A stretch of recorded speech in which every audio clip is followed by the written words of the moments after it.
Well, let's see, what are we doing? We started talking about the handout on repeated measures last time. So if you could take that out again, we'll just continue talking about some more of the examples around there. So I think we ended up talking about this example ending on page 7. So we'll start there today.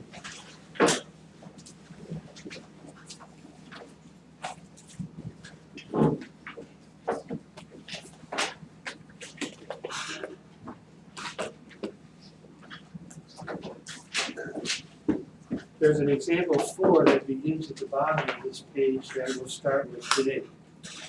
So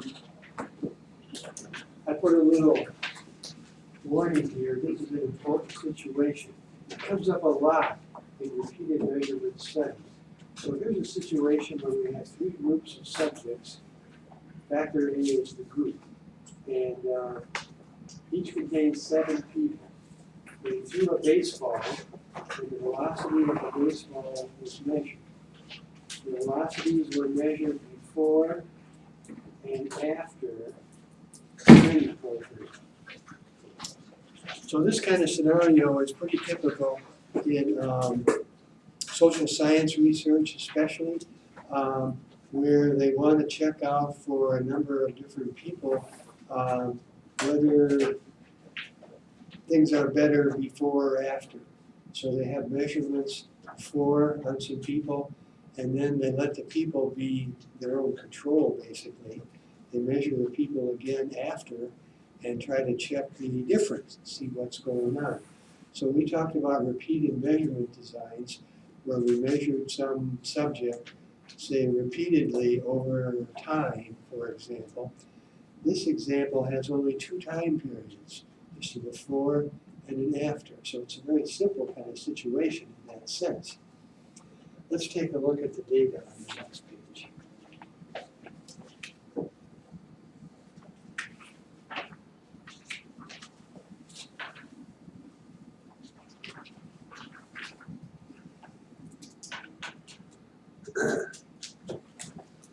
So we have 3 groups of 7 people.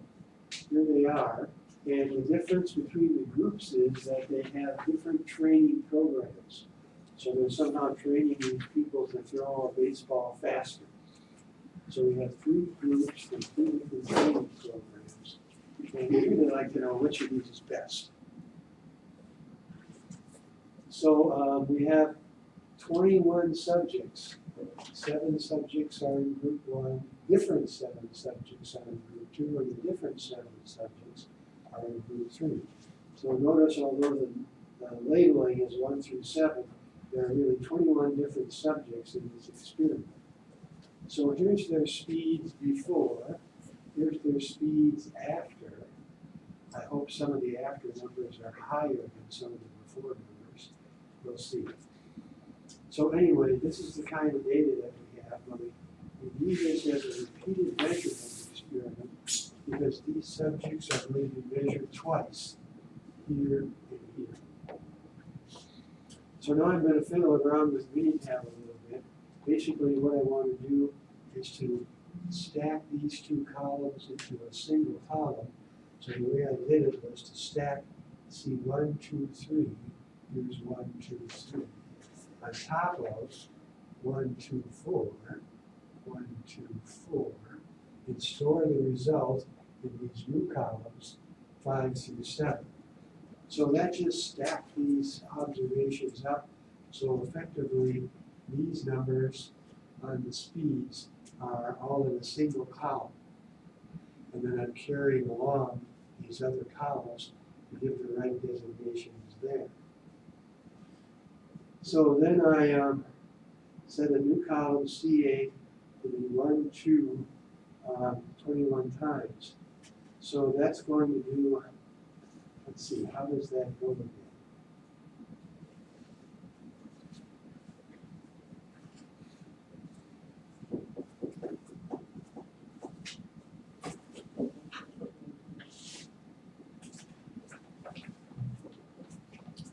This is going to make 21 ones followed by 21 twos. 21 ones followed by 21 twos. So when I've got these columns stacked up, I want this new column to be 1 here and 2 for those. So that's what I'm trying to set up in Minitab. So this is easier to see when you're actually looking at the program because you can see the spreadsheet numbers and you can see what's happening more clearly. But anyway, that's what's going on. 21 ones followed by 21 twos in this column C8.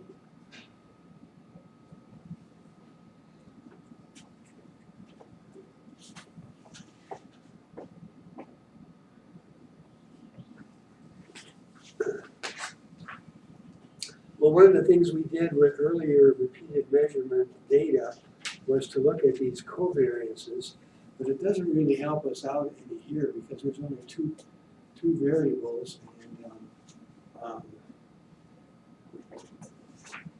so I just had 2 variances and a covariance. There's not much to compare there, so that just sort of falls flat. Okay, so here's where the main action takes place. I'm going to use the ANOVA command. Velocity, now you have to just remember this. Velocity is the column which contains these 2 columns stacked upon each other. I named it velocity. Okay, and then we have group, which is this one, but it's longer as well.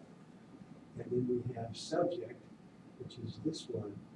Subject is nested in group in the way these repeated measurement models go. So I've got that. Subject is nested in group. Then I have the main response test, which is each 2 columns together. And then the group by test interaction, the interaction between group and test. Now those were the terms in our model that we started with way back in the beginning. Let's see, how far back does that go again?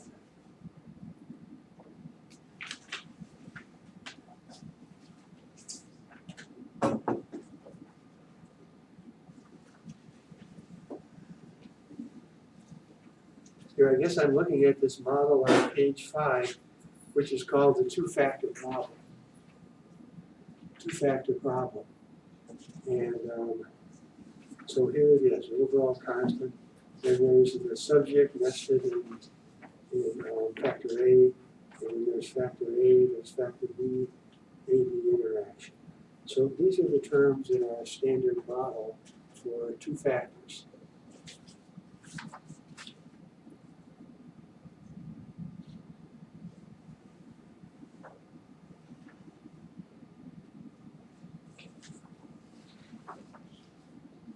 Okay, so that's what I've got here in the ANOVA command.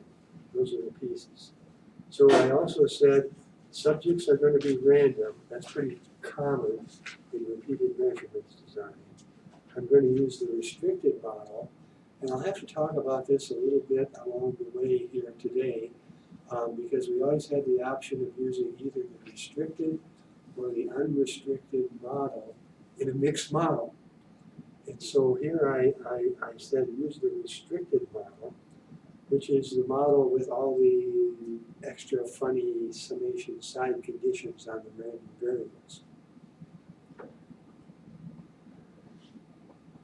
All right, so the rest of this is pretty clear.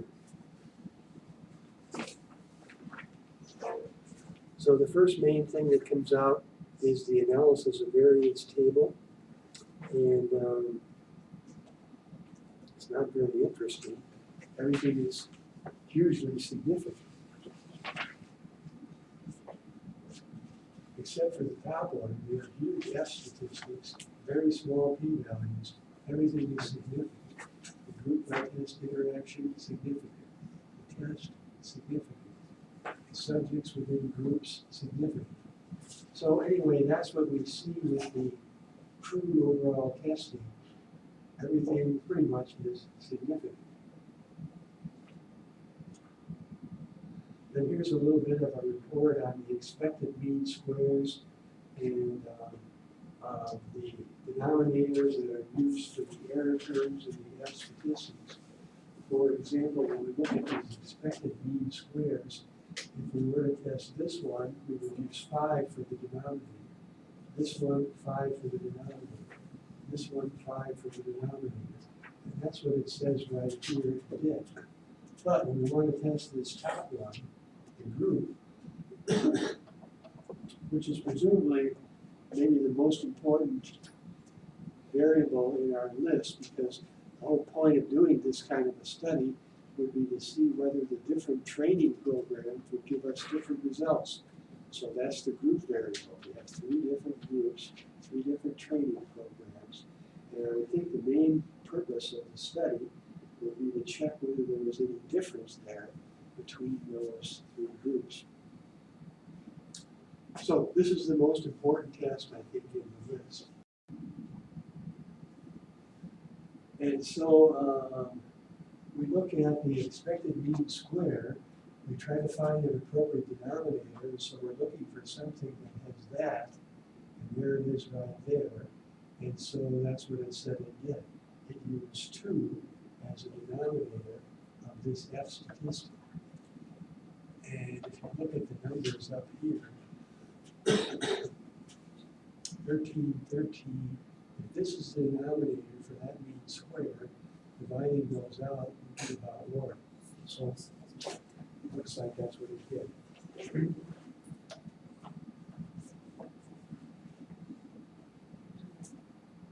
But anyway, that's done correctly by the program, and here's sort of a record of what it's thinking about when it's doing it. And then here's some descriptive statistics on group and tests.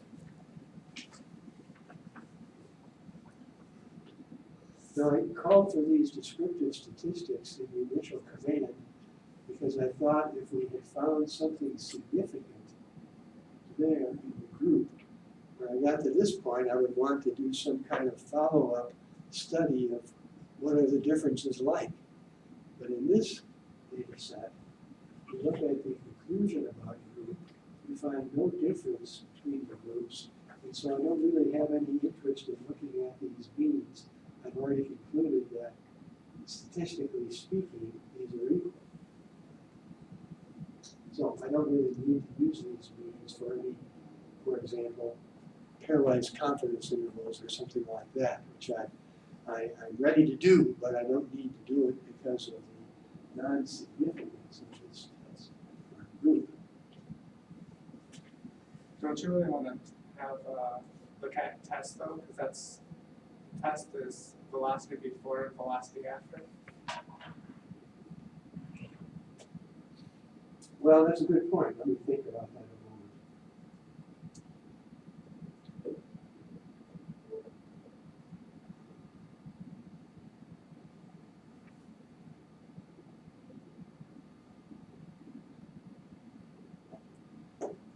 So I guess if I would look at test, I would be interested in the question, does any kind of training program have an effect?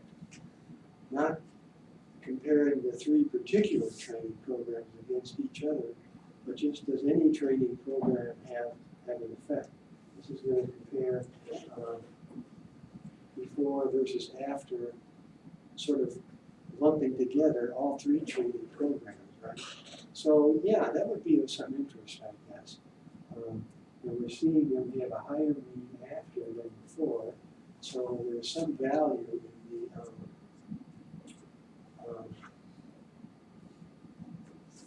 the training programs.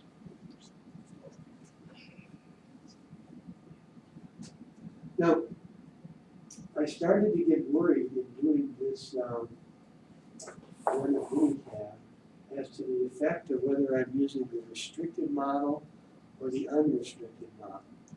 And I know sometimes there can be a difference.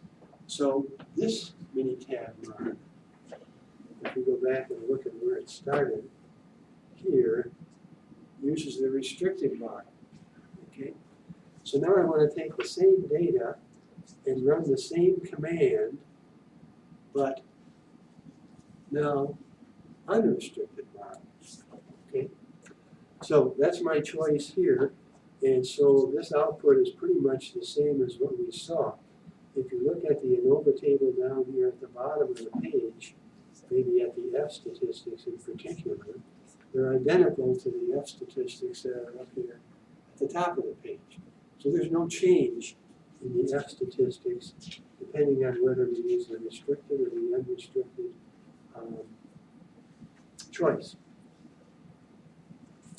Then coming up next, unfortunately it splits across the page, is the expected mean square information for this model. And when I check back, these are identical to what we had in the first time. So there isn't any change in the expected mean squares either. And I guess that'll mean the F statistics are going to be the same in both instances. So I tried to check out, was there any difference whether I used the restricted or the unrestricted model? And as far as these two Minitab runs go, I get the same results in both cases. No difference.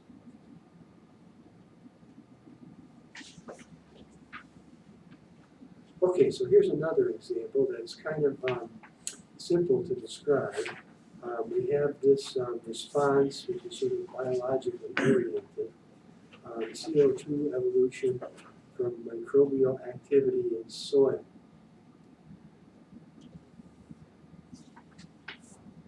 So the way this goes is, factor A is soil moisture. And factor B is time. So basically we're going to take some containers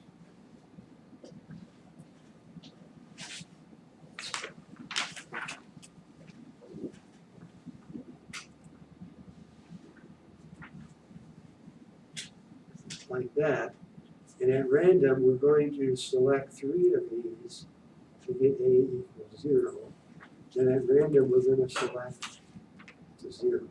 We're going to select 3 more to get A equals 0.24, and then we can look at the values over here for some other values for A. So there's 4 different values for factor A, the soil moisture.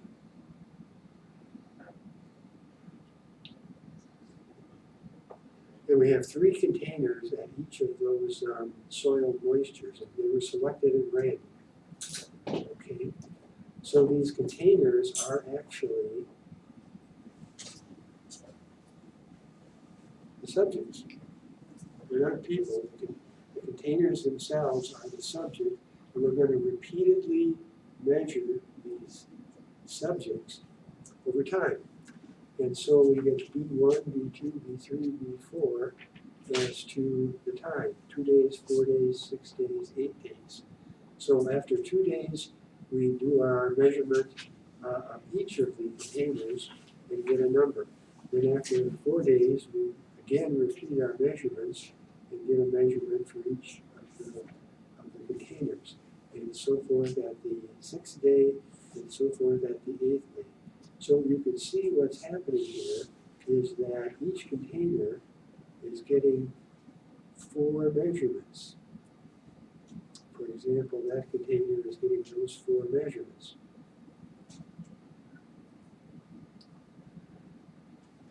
So that's why this is a repeated measurement set of data. The subjects are the actual containers of soil.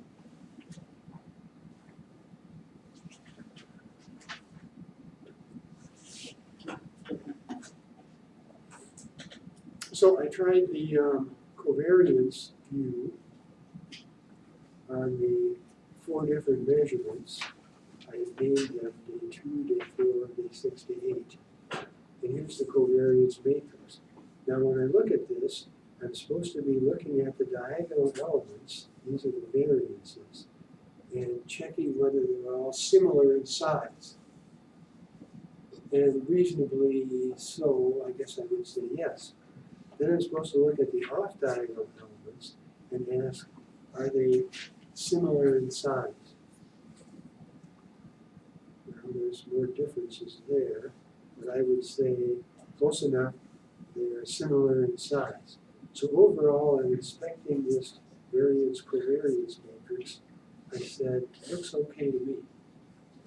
That's about as good as you see it with real data, because there's always going to be some variability with real data, and that's what we're seeing here for sure. So anyway, the check of the covariance seems to be all right. Let's go on. So now I take these numbers, and you can see how I'm going to do this here. Stack C1, C2, C3. There's 1, 2, 3. On top of C1, C2, C4, 1, 2, 4. On top of 1, 2, 5. On top of 1, 2, 6. And store those stacked columns in some new columns, 7, 8, 9. The columns B1 through B4, and arrange them in a single column, like I did in the previous video. So I'm using Minitab stack command, which saves me the effort of retyping the numbers.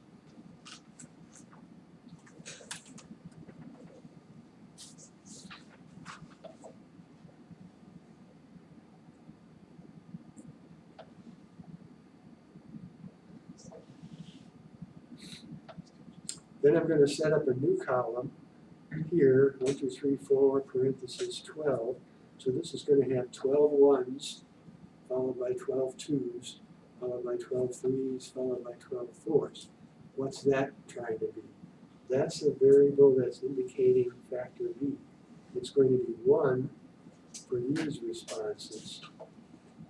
Oops, sorry. 2 for these responses.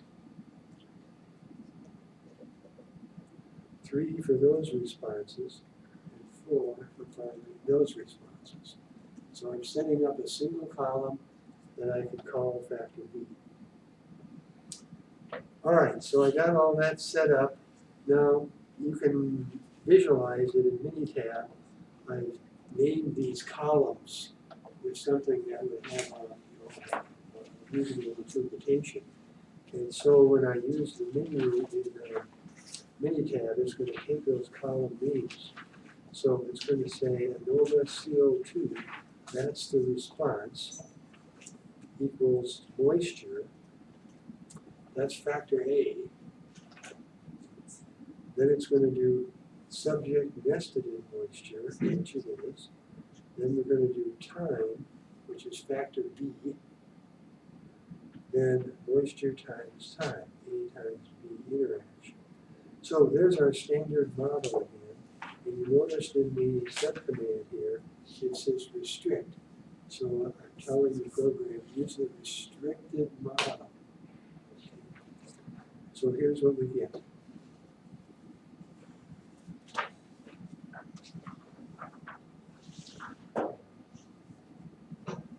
Here's the ANOVA table. The moisture by time interactions not significant. The time is not significant. The subject not significant. But the moisture is significant, and rather highly so. So there's our broad conclusions from the ANOVA table. We can look at the expected mean square information here again and see that the denominator used was, well, as indicated here. These are the denominators used. 5 for that one, 5 for that one, 5 for that one. When we get to this one, use 2 for the denominator. And that's what it is done up here above.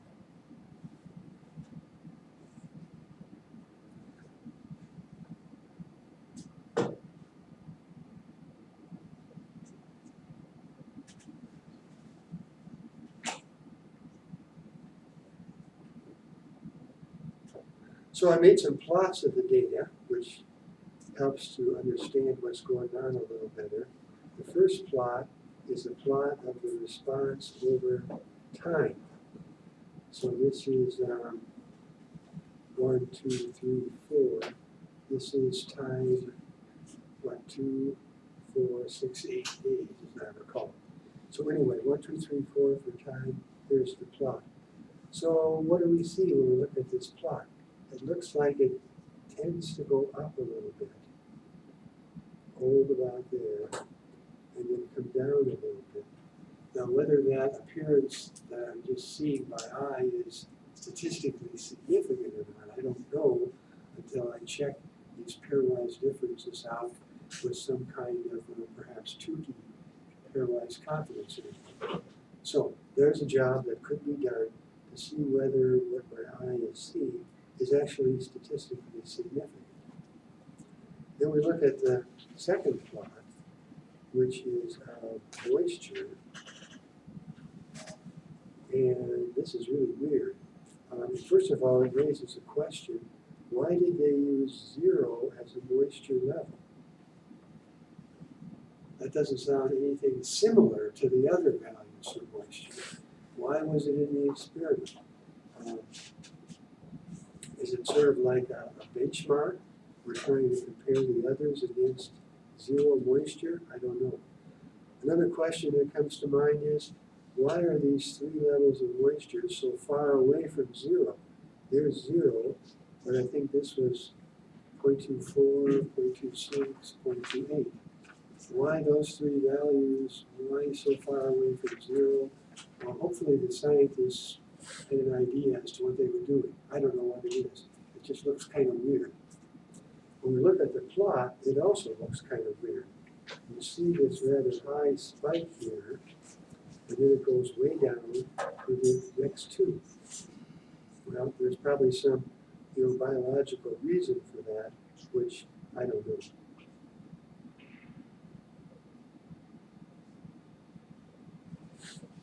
So we could do pairwise comparisons on the 4 cases here, but you can already guess what's going to be significant. The one that I've got the arrow on is going to be significantly different from the other 3.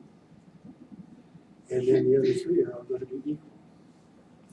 And that'll be the conclusion from the Tukey pairwise comparisons. In other words, it's sort of visible from the graph already what conclusions we're going to make. Okay.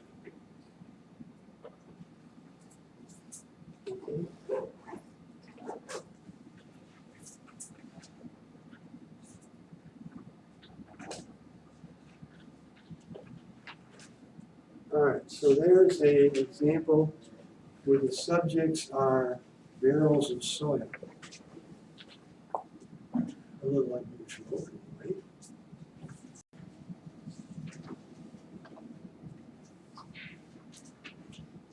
Continuing on to page 12, it says this is problem 2718 in Cutler's book.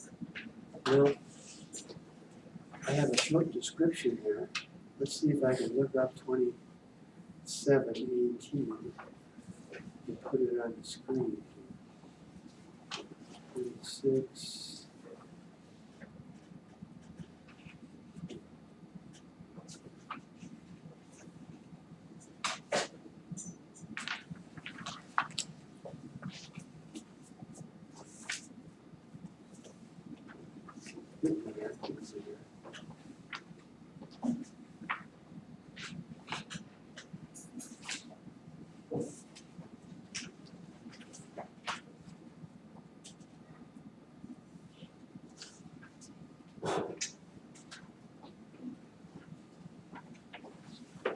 Well, I see it here at the bottom of page 323. Somehow some data about migraine headaches. 2 experimental painkiller drugs for relief of migraine headaches were studied in a major medical center. 10 persistent migraine sufferers were randomly selected for a pilot study and received in random order each of the 4 treatment combinations with suitable interval between the drug administrations. The decrease in pain intensity was used as a response variable. So I guess higher response is better. So it goes on to say there are really 4 treatments used in the study. A1, B1, A1, B2,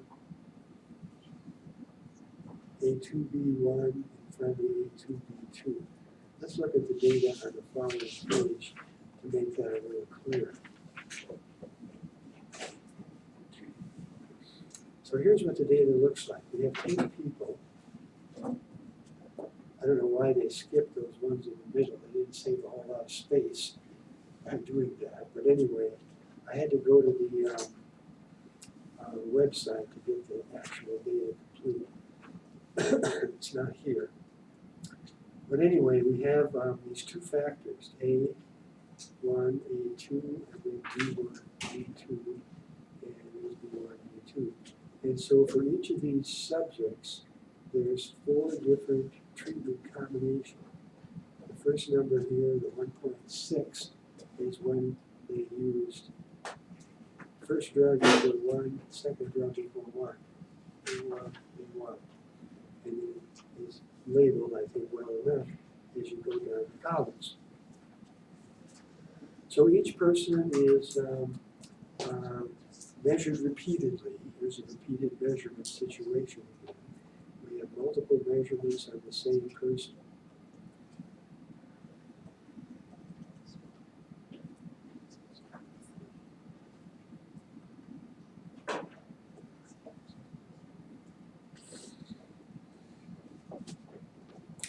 So then it asks to do some residuals, it asks to do some analysis of variance table, make some plots and stuff like that. But the main thing I wanted you to see here in the book was just the appearance of the data. That's what the data looks like for this example.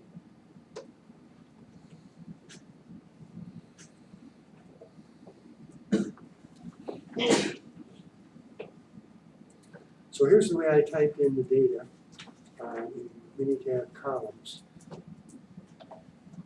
We have subjects 1 through 10 in second column. Factor A is third column. Factor B is the fourth column. So these are either 1s or 2s for factor A or B. As to whether there's low dose or high dose. And the response is over here in column 1. So there's my data in Minitab. The column is printed out.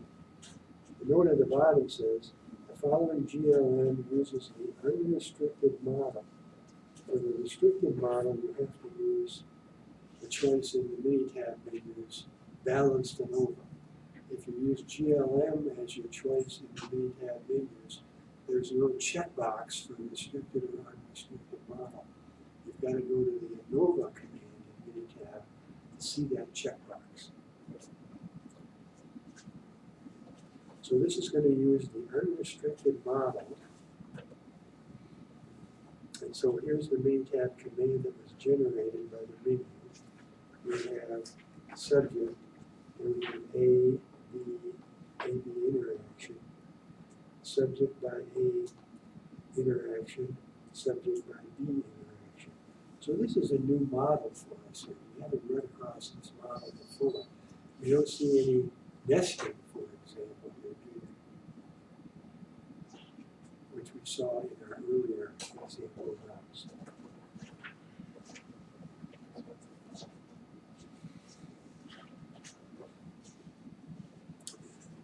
Where is this model? Now I've lost my memory here. Is that listed in here somewhere? It's not there.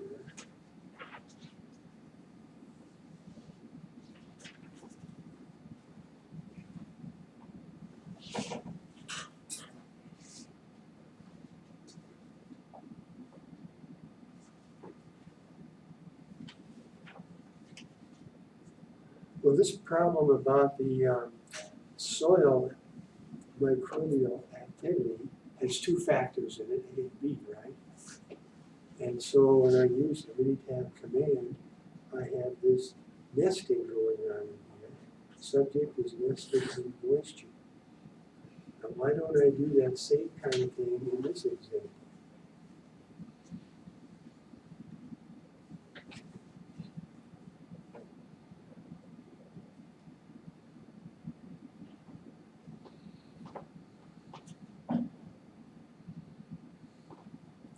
is subject nested in A, or is subject nested in B?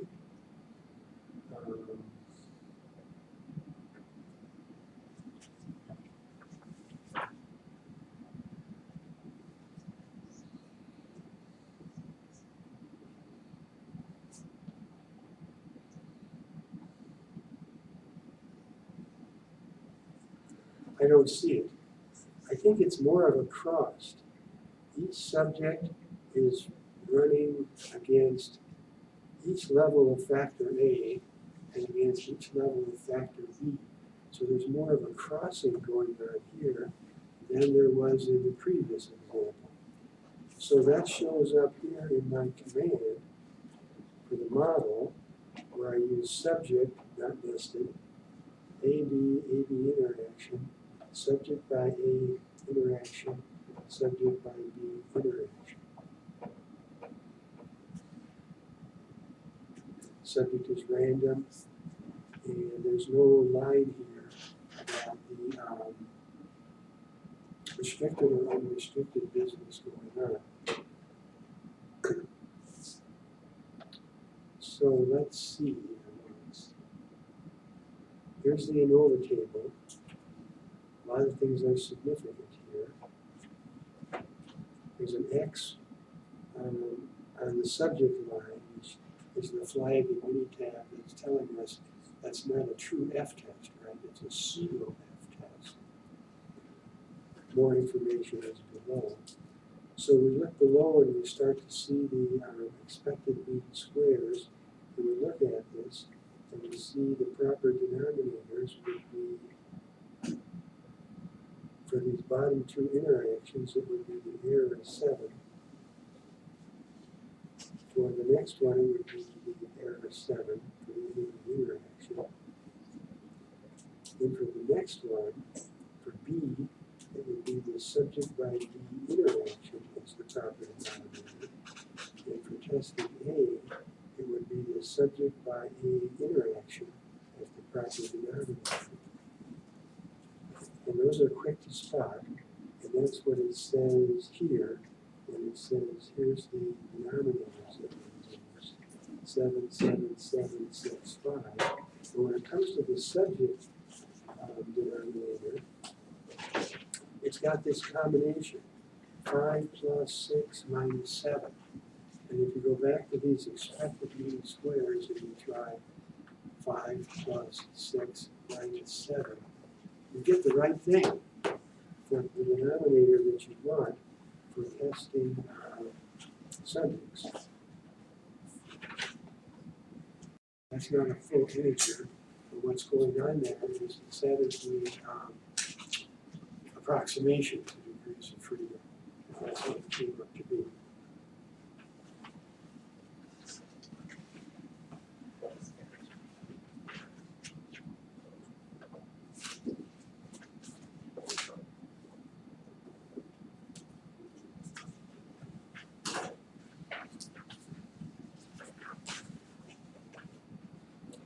And then here's some plots.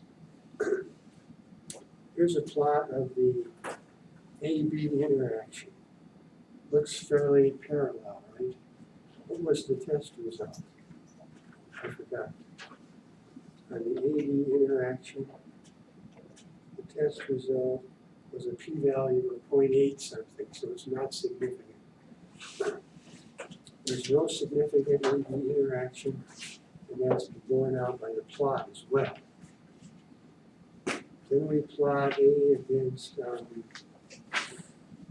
what? Subject against. So now we're trying to look at the subject by A interaction. Now that was the line in the model, which is there in the table, and it is statistically significant. So we're concluding there is an interaction between subject and factor A. Well, here's the plot. So apparently, although the two traces for A equal 1 and A equal 2 are fairly similar, they're not parallel enough. there's a statistically significant interaction there. Then we do the same thing against factor B. Subject against factor B interaction is this plot, and the same sort of thing is happening here.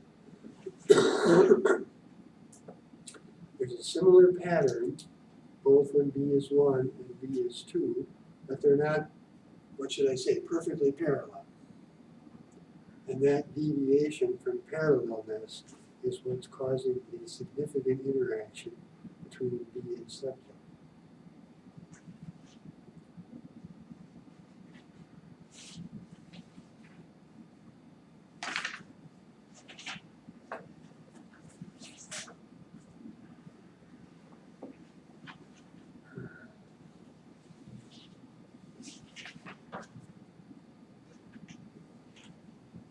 Let's see, what else was in that ANOVA table yet? Factor A, significant. Factor B, significant. So if we made some plots just about factor A and another plot just about factor B, we would see some kind of difference. Although we can kind of see that already in this joint plot here. For example, in the first one, it looks like the dotted line is higher than the solid line, generally speaking. So across all the subjects, the dotted line is higher than the solid line. Well, I guess that's A equal 2. So there's an indication from this plot already that A equal 2 is better than A equal 1. And we try to do the same thing here with factor B, the other drug, and it looks like the dotted line is higher than the solid line at the end. So B equal 2 is giving us higher results, which is good, than B equal 1. So I should have separate plots for those issues over here, but I don't. But anyway, you can kind of see what we would produce if we had those kind of plots.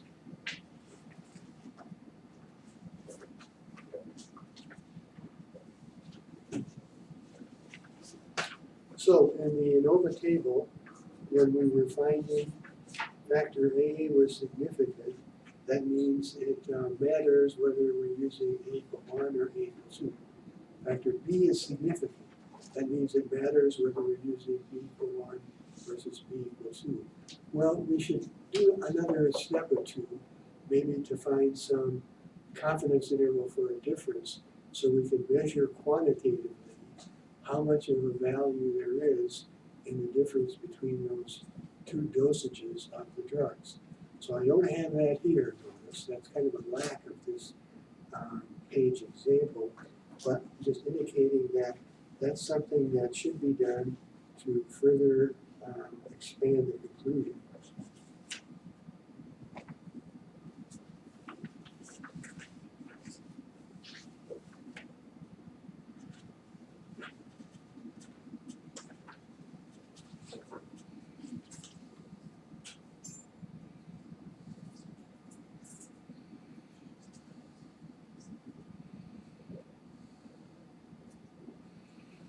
Okay, there's one more example left on this handout.